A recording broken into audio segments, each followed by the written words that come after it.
के दिन आज ही के दिन प्रभु श्री रामचंद्र जी और माता जानकी जी का विवाह हुआ था और इस विवाह के उत्सव के रूप में आज पूरे विश्व में श्री राम जी और माता जानकी जी का विवाह का उत्सव मनाया जाएगा। श्री अयोध्या धाम में विभिन्न प्रकार से उत्सव मनाया जाएगा।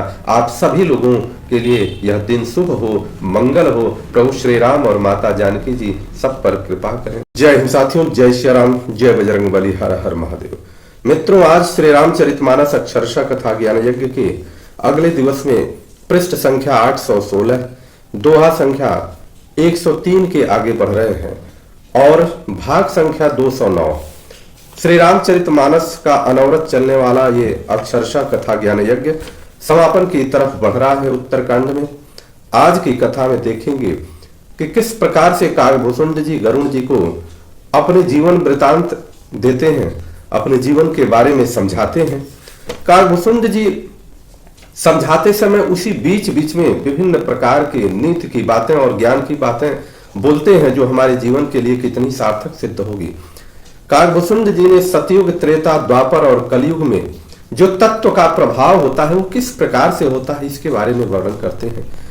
गुरु के द्रोह का फल क्या होता है इसके बारे में बताएंगे कि जिसको आपने गुरु मान लिया और उससे अगर आप द्रोह करते हैं तो उसका फल क्या होगा।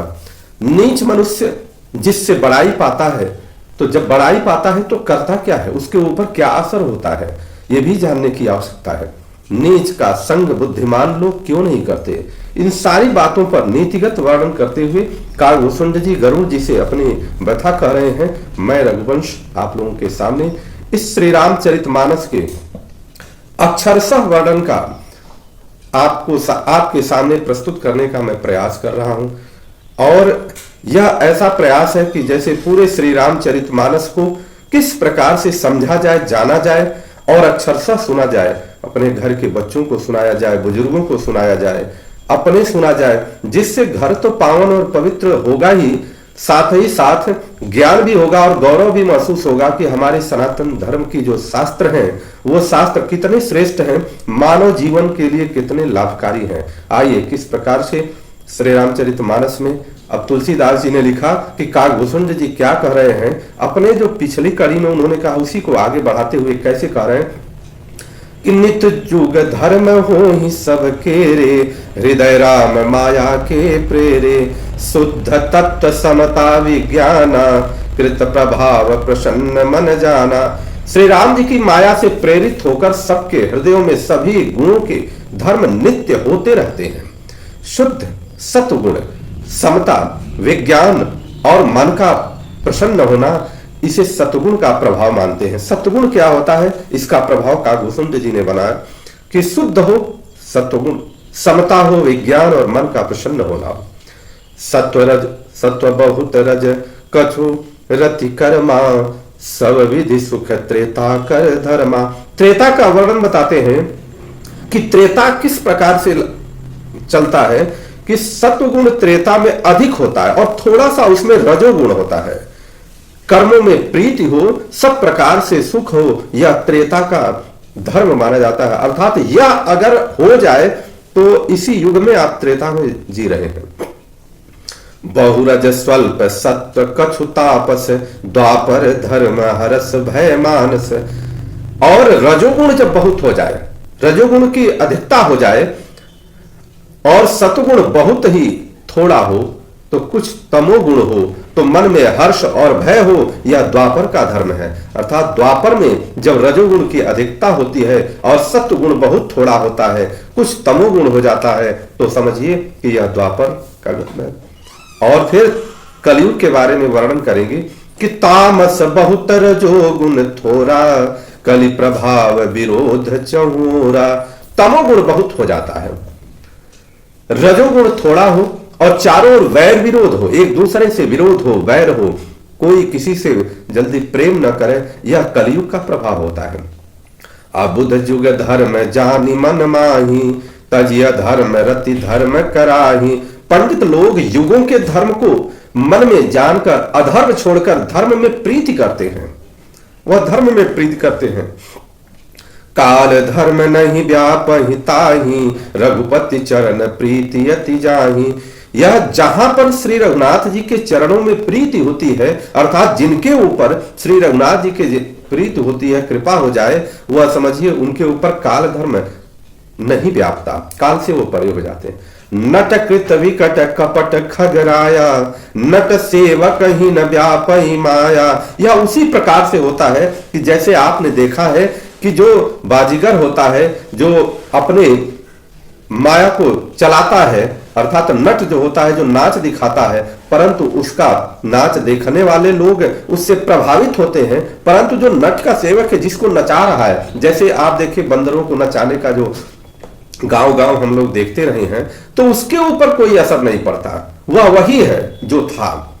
हरि माया कृत दोष गुण बिनु हरि भजन न जाहि, भजिय राम तज काम सब यस विचारी मन माहि। श्री हरि की माया के द्वारा रचे हुए दोष और गुण श्री हरि के भजन के बिना जाते नहीं हैं। मन में ऐसा विचार कर सब कामनाओं को छोड़कर श्री राम जी का भजन करना चाहिए।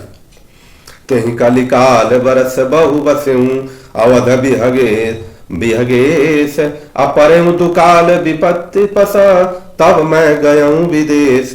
हे पक्षीराज, उस कलिकाल में मैं बहुत वर्षों तक अयोध्या में रहा। एक बार वहां अकाल पड़ा और तब मैं विपत्ति का मारा दूसरे राज्य में चला गया, अर्थात विदेश चला गया। विदेश की परिभाषा उस समय राज सत्ता होती थी, तो दूसरे के राज्य में चला गया। गयऊं उज्जैनी सुनूर गारी, दीन मलिन दरिद्र दुखारी, गए काल कछु संपत्ति पाई, तह पुनि करऊं शंभु सेवकाई। हे सर्पों के शत्रु गरुड़ जी, सुनिए, मैं दीन मलिन दरिद्र और दुखी होकर के उज्जैन गया और कुछ काल बीतने पर कुछ संपत्ति पाकर फिर मैं वहीं भगवान शंकर की आराधना करने लगा। बेप्रएक वैदिक शिव पूजा करई, सदा तेहि काजु न दूजा। एक वहां पर ब्राह्मण रहते थे जो वैदिक माध्यम से शिव भगवान की पूजा करते थे और उनका कोई दूसरा काम नहीं था। परम साधु परमार्थ विंदक, शंभु बासक नहीं हरि निंदक। वे परम साधु और परमार्थ के ज्ञाता थे, वे शंभु के उपासक थे, अर्थात भोलेनाथ के उपासक थे। परंतु आपको यह ध्यान देना होगा कि जो भोलेनाथ का उपासक होगा उसे श्री राम जी का उपासक हो ही जाना होगा। वह हरि की निंदा नहीं करने वाले थे, लेकिन हमारे ऊपर कुछ माया का प्रभाव था। क्या कह रहे हैं कागभूषण जी कि मैं उस योनि में ते सेवाऊं मैं कपट समेता, द्विज दयाल यति नीति निकेता। मैं कपट पूर्वक उनकी सेवा करता था, मन में कपट था, उनकी सेवा करता था। कपट बहुत प्रकार का हो सकता है, ऐसा हम समझ सकते हैं कि भूख का मारा हुआ व्यक्ति और लालची प्रवृत्ति का हो जाएगा, अकाल से भागा हुआ था इसलिए कपट आ गया। ब्राह्मण बड़े ही दयालु और नीतिज्ञ थे। और उसके बाद बाहि जनर में देखी मोहि साई, विप्र पढ़ाव पुत्र की नाई। हे स्वामी, बाहर से मुझे नम्र दे, मतलब मैं बाहर से नम्र था लेकिन अंदर से कुछ और था। बाहर से मुझे नम्र देखकर ब्राह्मण ने मुझे अपने पुत्र की भांति मानकर पढ़ाते थे और ज्ञान देते थे। शंभु मंत्र मोहि द्विजवर दीन्हा, शुभ उपदेश विविध विधि कीन्हा। उन ब्राह्मण श्रेष्ठ ने मुझको शिव जी का मंत्र दिया और अनेकों प्रकार के शुभ उपदेश दिए। जपौ मंत्र शिव मंदिर जाई, हृदय दम्भय मिति अधिकाई। मैं शिव जी के मंदिर में जाकर मंत्र जपता था। मेरे हृदय में दंभ और अहंकार था, पाखंड था, अहंकार हो गया था, हृदय के अंदर था। मैं खलमल संकुल मति, नीच जाति बस मोह। हरिजन द्विज देखे जरऊं, करऊं विष्णु कर द्रोह। अब इसका प्रभाव मेरे ऊपर क्या पड़ा कि मैं दुष्ट, नीच जाति और पापमयी मलिन बुद्धि वाला मोहवश श्री हरि के भक्तों और द्विजों को अर्थात ब्राह्मणों को देखते ही जल उठता था। हरिजन द्विज देखे जरऊं, करऊं विष्णु कर द्रोह। और विष्णु भगवान से मैं द्रोह करता था। गुर नित मोहि प्रबोध, दुखित देखी आचरण मम। मोहि उपजई अति क्रोध, दंभी नीति की भावई। गुरु जी मेरे आचरण देखकर दुखित थे। वे मुझे नित्य ही भांति समझाते, पर मुझे अत्यंत क्रोध उत्पन्न हुआ। क्रोध उत्पन्न होता था, क्योंकि दंभी को कभी नीति अच्छी नहीं लगती। जो भी दंभी होता है उसे नीति की बातें कभी अच्छी नहीं लगती। एक बार गुरलीन बुलाई, अब मोहि नीति बहुभांति सिखाई। गुरु जी ने एक बार मुझे बुलाया, बहुत प्रकार से मुझे नीति की ज्ञान दिया, नीति सिखाया। शिव सेवा कर फल सुत सोई, अविरल भगति पद होई। अब कह रहे गुरु जी ने कहा कि शिव जी की सेवा का फल यही है कि श्री राम जी के चरणों में प्रगाढ़ भक्ति हो जाए। समझ लो कि शिव जी की सेवा का फल तुम्हें मिल रहा है। अगर भक्ति नहीं हो रही है तो शिव जी की सेवा का फल नहीं मिल रहा है। रामई भजहि तात शिव धाता, अनर पावर के केतिक बाता। जासु चरण अज शिव अनुरागी, तासु द्रोह सुख चहसी अभागी। हे तात, शिव जी और ब्रह्मा जी भी श्री राम जी को भजते हैं। नीच मनुष्य की तो बात ही कितनी है। ब्रह्मा जी और शिव जी जिनके चरणों के प्रेमी हैं, अरे अभागे, उनसे द्रोह करके तू सुख चाहता है। गुरु जी अब समझा रहे हैं, हर कहूं हरि सेवक गुर कहूं, अब सुनि खगनाथ हृदय मम दहेऊं। गुरु जी ने शिव जी को हरि का सेवक कहा। यह सुनकर हे पक्षीराज, मेरा हृदय जल गया। मैं शिव जी का सेवक, शिव जी को श्री राम का जब सेवक सुना, हरि का सेवक सुना, तो मेरा हृदय जलने लगा। अधम जाति में विद्या पाए, भय जथा अहि दूध पियाए। नीच जाति का मैं विद्या पाकर ऐसा हो गया कि जैसे किसी सर्प को दूध पिला दिया जाए, तो सर्प को दूध पिलाएंगे तो उसका जहर बढ़ेगा। मानी कुटिल कुभाग्य कुजाति, गुर कर द्रोह करऊं दिन राति। अभिमानी, कुटिल, दुर्भाग्य और कुजाति, मैं दिन रात गुरु जी से द्रोह करता था। अब आंतरिक द्रोह गुरु जी से मैं करने लगा। अति दयाल गुर स्वल्पन क्रोधा, पुनि पुनि मोहि सिखाव सुबोधा। परंतु हमारे गुरु जी इतने दयालु थे, इतने प्रेमी थे कि वह बार बार हमको ज्ञान देते थे और बार बार नीति की बातें सिखाते रहते थे। वह चाहते थे कि मेरा भला हो जाए। लेकिन नीच की जब बुद्धि होती है तो क्या होती है, जेहिते नीच बड़ाई पावा, सो प्रथमई हति ताहि न सावा। नीच मनुष्य जिससे बड़ाई पाता है वह सबसे पहले उसी को मारकर उसी का नाश करता है। ऐसा देखा क्या है, भस्मासुर जब भगवान भोलेनाथ जी से आशीर्वाद पाया कि जिसके सर पर हाथ रख दे वह जल के भस्म हो जाए, तो वह पहले भोलेनाथ जी को ही दौड़ाना शुरू कर दिया। यह देखने को मिलता है कि जब नीच व्यक्ति होता है और उसको बड़ाई मिलने लगता है, जो बड़ाई करता है उसी को पहले वो नाश करने के लिए आगे बढ़ता है। धूमयनल संभव सुन भाई, तेहि बुझाव घन पदवी पाई। सुनिए हे भाई, सुनो कि आग से उत्पन्न हुआ धुआं मेघ की जब पदवी पा जाता है तो उस अग्नि को बुझा देता है। कैसे बुझा देता है? जब वह धुआं मेघ के रूप में बनता है और बारिश जब होता है तो उसी अग्नि को बुझा देता है।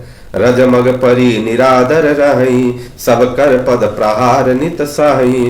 धूल रास्ते से में निरादर पड़ा रहता है, लोगों के पैरों का प्रहार वह सहता है। लोग लात से पैर से मारते हुए उस धूल को चलते हैं, परंतु होता क्या है कि मरुत उड़ाव प्रथम ते ही भरही, अपुनि नृप नयन किरीटन परही।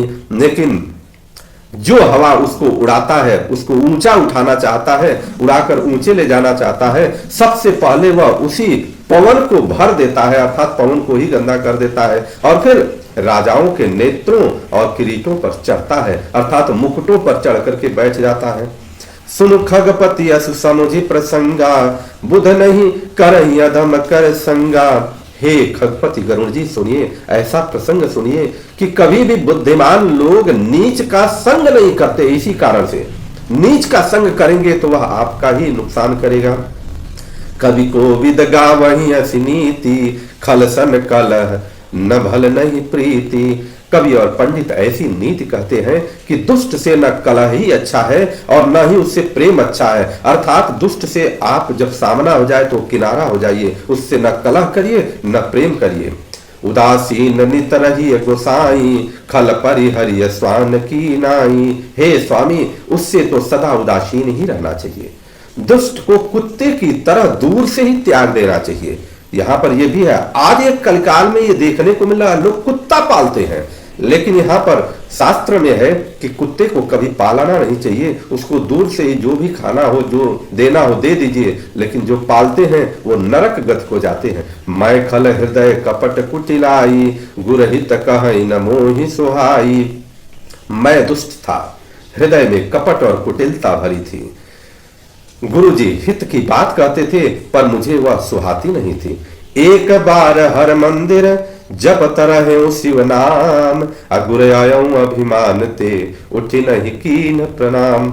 एक दिन मैं शिव जी के मंदिर में शिव जी का नाम जप रहा था, उसी समय गुरु जी वहां आए, परंतु अभिमान के कारण, अभिमान मेरे अंदर इतना था कि मैं उठ करके उनको प्रणाम भी नहीं किया। सो दयाल नहीं कहूं कछु उरन रोष लवलेश, अति अघगुर अपमानता सही न सके महेश। गुरु जी दयालु थे, उन्होंने कुछ नहीं कहा, उनके हृदय में लेश मात्र भी क्रोध नहीं हुआ। पर गुरु का अपमान बहुत बड़ा पाप है, गुरु का कभी अपमान नहीं होना चाहिए। अतः हे महादेव जी और हे गरुण जी, सुनिए कि वह अपमान महादेव जी ने नहीं सह सके। महादेव जी जिनका मैं जाप कर रहा था वह नहीं सह सके, और वो क्या कर रहे हैं कि मंदिर माज भई न भवानी, रेहत भाग्य अज्ञ अभिमानी। उसी मंदिर से आकाशवाणी हुई और आकाशवाणी में आवाज आ रही है कि अरे हतभाग्य मूर्ख अभिमानी, यद्यपि तेरे गुरु को क्रोध नहीं है, यद्यपि तब गुरु के नहीं क्रोधा, अति कृपाल चित्त सम्यक बोधा।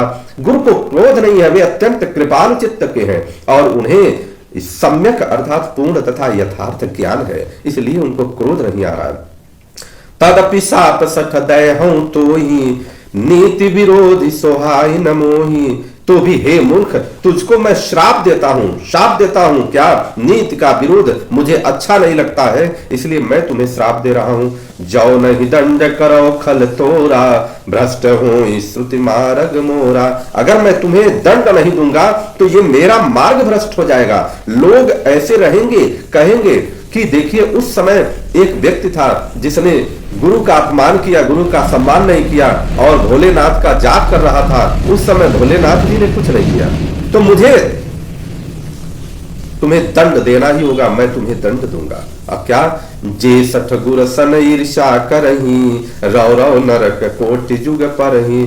जो मूर्ख गुरु से ईर्ष्या करता है वे करोड़ों युगों तक रौ रौ नरक में पड़ा रहता है। अरे मूर्ख तुम सुन, और तुम्हें मुझे दंड देना ही पड़ेगा। त्रिजगत जो निपुनि धरहि शरीरा, अयुत जन्म भरि पावहि पीरा। फिर वे त्रियक अर्थात पशु पक्षी आदि योनियों में शरीर धारण करते हैं और 10,000 जन्मों तक दुख पाते रहते हैं गुरु से द्रोह करने पर। बैठी रहे सी अजगर व पापी, सर्प मोहि खल मल मन व्यापी। अरे पापी, तू गुरु के सामने अजगर की भांति बैठा रहा। रे दुष्ट, तेरी बुद्धि पाप से ढक गई थी। महाबिटप कोटर महु जाही, रहु अधमाधम अधगति पाई। तू सर्प हो जा, मैं तुम्हें श्राप दे रहा हूं कि तू सर्प हो जा।